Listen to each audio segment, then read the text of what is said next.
नमस्कार।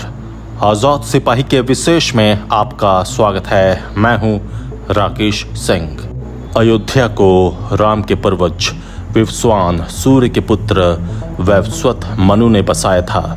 अयोध्या नगरी पर सूर्यवंशी राजाओं का राज महाभारत काल तक रहा। यहीं पर प्रभु श्री राम का जन्म हुआ। महर्षि वाल्मीकि ने रामायण में राम जन्मभूमि की शोभा एवं महत्ता की तुलना दूसरे इंद्रलोक से की है।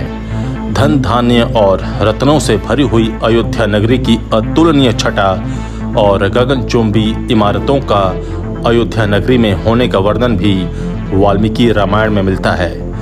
कहते हैं कि राम की जल समाधि लेने के पश्चात अयोध्या कुछ काल के लिए उजाड़ सी हो गई थी, लेकिन उनकी जन्मभूमि पर बना महल वैसा का वैसा ही था। भगवान श्री राम के पुत्र कुश ने एक बार पुनः राजधानी अयोध्या का पुनर्निर्माण कराया था। इस निर्माण के बाद सूर्यवंश की अगली 44 पीढ़ियों तक इसका अस्तित्व चरम पर रहा। आज अयोध्या में भव्य राम मंदिर का निर्माण हो रहा है। आज अयोध्या नगरी पर्यटन के हिसाब से भी सच धज रही है। राम मंदिर का उद्घाटन भी जनवरी 2024 में होने वाला है। ये वो क्षण होगा जब भारत के हिंदू और राम भक्त भाव विभोर हो रहे होंगे। लोग अयोध्या जाने के लिए उत्सुक होंगे।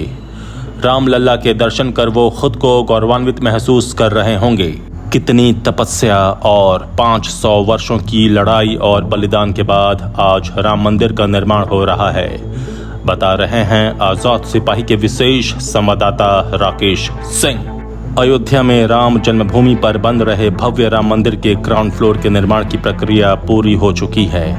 अब पहले तल्ले के निर्माण की योजना पर काम शुरू कर दिया गया है। जनवरी 2024 में मकर संक्रांति के बाद भव्य गर्भगृह में रामलला की प्राण प्रतिष्ठा करने की तैयारी है। मंदिर के भूतल का काम लगभग पूरा हो चुका है और प्रथम तल को आकार देने की प्रक्रिया प्रारंभ है। 161 फीट ऊंचे 3 मंजिला राम मंदिर का अब तक 60% काम पूर्ण हो चुका है। मंदिर के गर्भगृह में एक साथ 300 लोग दर्शन कर सकेंगे। अगस्त से भूतल के फर्श को सजाने का काम शुरू कर दिया जाएगा। ग्राउंड फ्लोर में 5 मंडप हैं जो राम मंदिर के आकर्षण का प्रमुख केंद्र होंगे। मुख्य मंडप से हमेशा भगवान की पताका फहराएगी। मंदिर के गर्भगृह की दीवार और छत बन चुकी है। फर्श और बाहर का काम बाकी है। मंदिर के गर्भगृह में लगे 6 खंबे सफेद संगमरमर के हैं। बाहरी खंबे गुलाबी सैंडस्टोन से बनाए गए हैं। मंदिर के बाहर 8 एकड़ में 16 फीट ऊंचा और 800 मीटर लंबा परकोटा बनाया जा रहा है। गर्भगृह के बाहर मंडप की नक्काशी की जा रही है। आज जिस भूमि पर राम मंदिर का भव्य निर्माण हो रहा है, ये दिन देखने के लिए असंख्य राम भक्तों ने अपने प्राणों की आहुति दी है। अपने राजा राम को समर्पित राम मंदिर के टूटने और उसका दोबारा निर्माण होने के बीच कई घटनाक्रम हुए, जिसका जिक्र बहुत जरूरी है। आज की पीढ़ी को भी जानना चाहिए कि बलिदान होता क्या है। शुरुआत हम त्रेता युग से करते हैं। धार्मिक मान्यता है कि त्रेता युग में अयोध्या की पावन धरती पर भगवान विष्णु के 7वें अवतार के रूप में भगवान राम का जन्म हुआ था। भगवान राम ने उस समय मानवता की जो भव्य मिसाल कायम की, वो कलयुग में भी कण कण और जन जन में विद्यमान है। प्राचीन काल में भी हमारे पूर्वजों ने अयोध्या में राम मंदिर का निर्माण करवाया था। उस समय भी एक बड़ा तबका नहीं चाहता था कि मंदिर का निर्माण हो।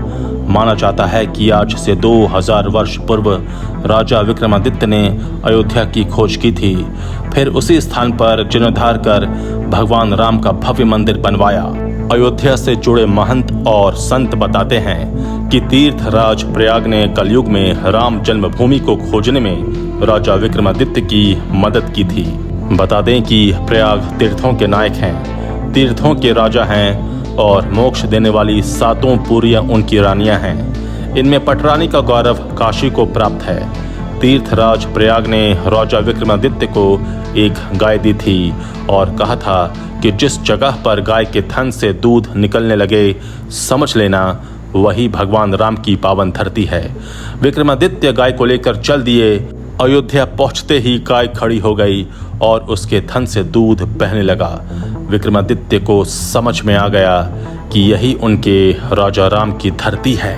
अयोध्या की खोज करने के बाद राजा विक्रमादित्य ने यहाँ 84 कसौटियों के खंबे से भगवान राम का भव्य मंदिर बनवाया। बताया जाता है कि यह मंदिर इतना ऊंचा था कि मुगल शासक बाबर जब पहली बार लखनऊ आया तो उसे वहां से ही यह मंदिर नजर आने लगा। लखनऊ आकर बाबर ने जब पूर्व दिशा की ओर देखा तो उसे 2 चंद्रमा दिखाई दिए। उसने अपने सेनापति मीर बांकी से पूछा कि दिल्ली में तो मुझे एक ही चांद दिखता है, मगर यहाँ तो 2 चांद कैसे दिख रहे हैं। तब उसे मीर बांकी ने बताया कि जिसे वो दूसरा चांद समझ रहा है वो अयोध्या स्थित भव्य राम मंदिर के शिखर पर लगी चंद्रकांत मणि है। ऐसी कथा है कि मणि को देखकर बाबर के मन में लालच आ गया और उसने मीर बांकी को निर्देश दिया कि उसे वो मणि चाहिए। इसी क्रम में 10,000 सैनिक के साथ मिलकर भव्य राम मंदिर को ध्वस्त कर मीर बांकी ने बाबर को खुश करने के लिए वहां बाबरी मस्जिद का निर्माण करा दिया।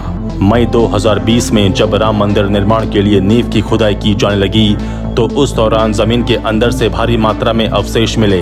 इन अवशेषों के बारे में कहा जा रहा है कि विक्रमादित्य द्वारा बनाए गए उसी मंदिर के अवशेष हैं। अवशेष में सुदर्शन चक्र की कलाकृतियां, अमृत कलश, पुष्प कलश और ऊंचे ऊंचे खंबे मिले थे।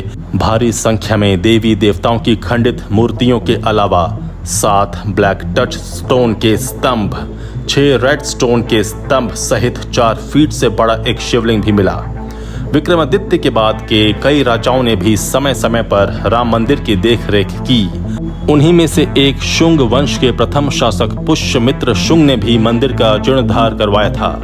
पुष्यमित्र का एक शिलालेख अयोध्या से प्राप्त हुआ था जिसमें उसे सेनापति कहा गया है तथा उसके द्वारा 2 अश्वमेध यज्ञों के किए जाने का वर्णन भी है। उनके अभिलेखों से ज्ञात होता है कि गुप्त वंशीय चंद्रगुप्त द्वितीय के समय और तत्पश्चात काफी समय तक अयोध्या गुप्त साम्राज्य की राजधानी थी। गुप्तकालीन महाकवि कालिदास ने अयोध्या का रघुवंश में कई बार उल्लेख किया है। इतिहासकारों के अनुसार 600 ईसा पूर्व अयोध्या में एक महत्वपूर्ण व्यापार केंद्र था। इस स्थान को अंतर्राष्ट्रीय पहचान 5वीं शताब्दी में ईसा पूर्व के दौरान मिली, जबकि ये एक प्रमुख बौद्ध केंद्र के रूप में विकसित हुआ। तब इसका नाम साकेत था। कहते हैं कि चीनी भिक्षु फाहियान ने यहाँ देखा कि कई बौद्ध मठों का रिकॉर्ड रखा गया है। यहाँ पर 7वीं शताब्दी में चीनी यात्री हेनसांग आया था। उसके अनुसार यहाँ 20 बौद्ध मंदिर थे तथा 3000 भिक्षु रहते थे और यहाँ हिंदुओं का एक प्रमुख और भव्य मंदिर भी था जहाँ रोज हजारों की संख्या में लोग दर्शन करने आते थे।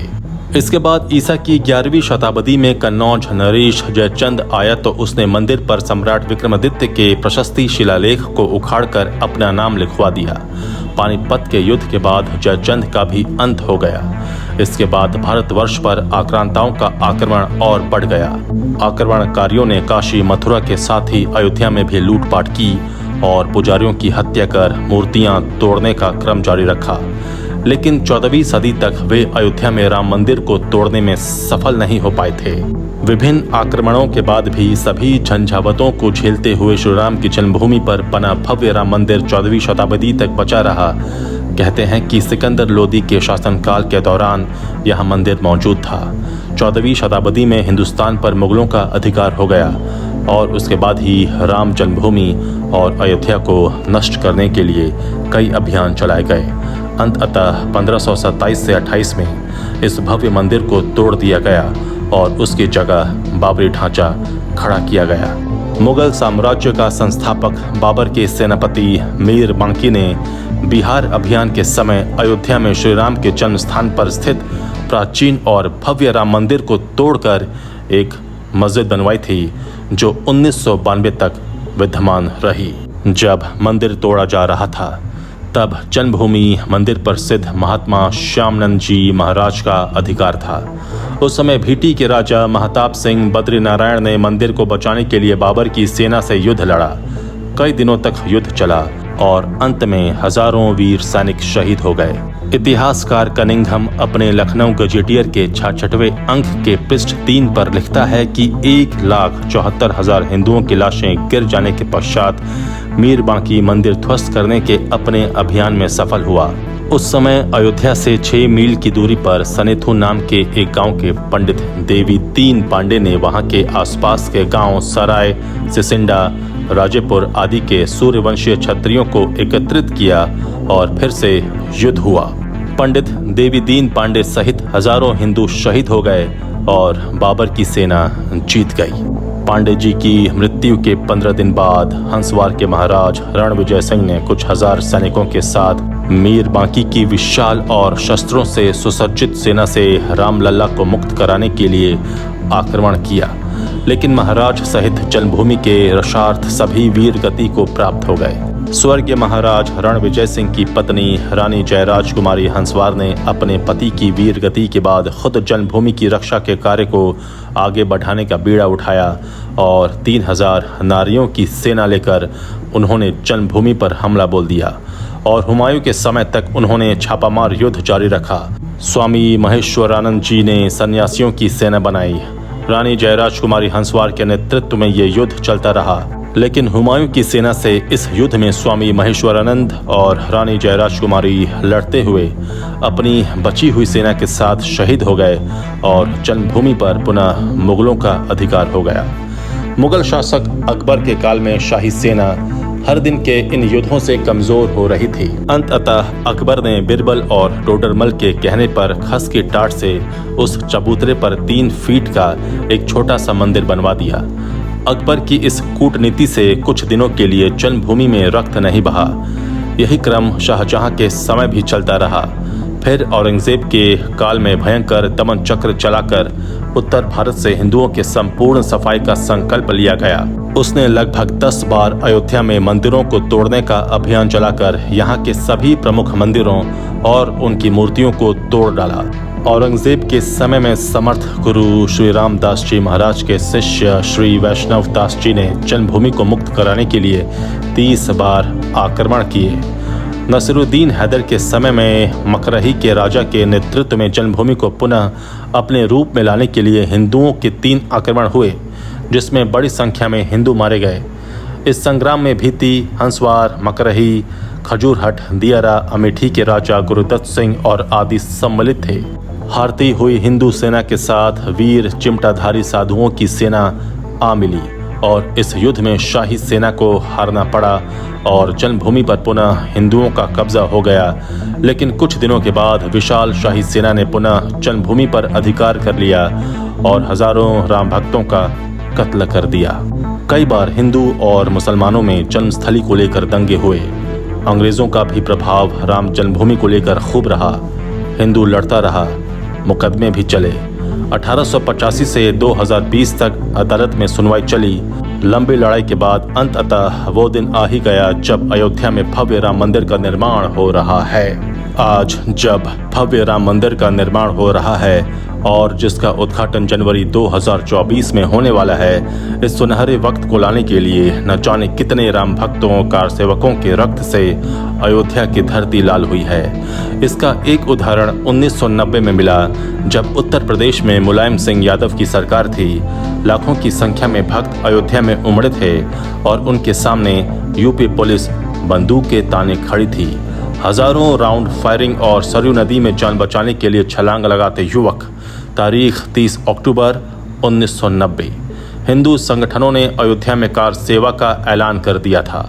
कार सेवा को विफल करने के लिए उत्तर प्रदेश के तत्कालीन मुख्यमंत्री मुलायम सिंह यादव नजर गड़ाए हुए थे और उन्होंने ऐलान कर दिया कि बाबरी मस्जिद के इर्द गिर्द कोई परिंदा भी पर नहीं मार सकता। पूरी अयोध्या में कर्फ्यू लगा हुआ था। पुलिस ने बाबरी मस्जिद के 1.5 किलोमीटर के दायरे को बैरिकेडिंग कर छावनी में तब्दील कर दिया था। उसके बाद भी हजारों कार सेवक हनुमानगढ़ी पहुंच चुके थे, जो विवादित ढांचे से लगभग 1 किलोमीटर की दूरी पर था। अयोध्या पहुंचने वाले हजारों कार सेवक तो ऐसे थे जिन्हें पुलिस ने बंदूक की नोक पर अयोध्या की सीमा के बाहर ही रोक दिया था। एक तरफ मुलायम सिंह यादव ने फरमान जारी कर रखा था कि किसी भी तरीके से विवादित ढांचे को नुकसान नहीं पहुंचना चाहिए। दूसरी तरफ कार सेवक विवादित ढांचे की ओर बढ़ रहे थे। पुलिस भीड़ को तितर बितर करने के लिए लाठी चार्ज, कई राउंड फायरिंग और आंसू गैस के गोले छोड़ती रही। पुलिस घरों की छतों पर चढ़कर गोलियां चला रही थी और कार सेवकों को भगाने की कोशिश कर रही थी। कार सेवकों से भरी एक बस जिसे पुलिस अयोध्या से बाहर का रास्ता दिखाने वाली थी, तभी एक साधु ने ड्राइवर की सीट पर बैठ बस का रुख विवादित ढांचे की ओर मोड़कर बैरिकेडिंग को तोड़ गेट के अंदर प्रवेश कर गया। बस के पीछे पीछे सैकड़ों कार सेवक भी विवादित ढांचे के अंदर प्रवेश कर गए। इस प्रकार कार सेवक विवादित ढांचे और मुलायम की किलेबंदी को भेद पाने में सफल रहे। फिर ढांचे की गुंबद पर चढ़कर सेवकों ने भगवा झंडा लहरा दिया। ये नजारा देख पुलिस बिफर गई और लाठी डंडों की बरसात के साथ गोलियों की बौछार करने लगी। सरकारी आंकड़ों के मुताबिक लाखों कार सेवकों पर कई राउंड फायरिंग, लाठी चार्ज, आंसू गैस के गोले दागे गए। उसके बाद भगदड़ मच गई। शुरू में पुलिस की तरफ से यह सूचना आई कि 5 लोग मारे गए हैं, लेकिन वहां के लोगों का कहना है कि ये आंकड़ा कई गुना ज्यादा था और घायलों की संख्या की गिनती नहीं। फिर आया 2 नवंबर 1990 का दिन।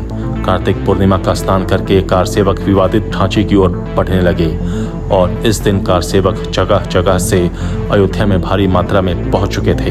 पूरी अयोध्या जय श्री राम के नारों से गूंज रही थी। इस दरमियान पुलिस की लाठियां भी चल रही थीं।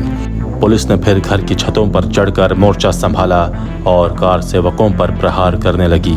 इसका असर कार सेवकों पर नहीं हुआ और वे विवादित ढांचे की ओर बढ़ने लगे।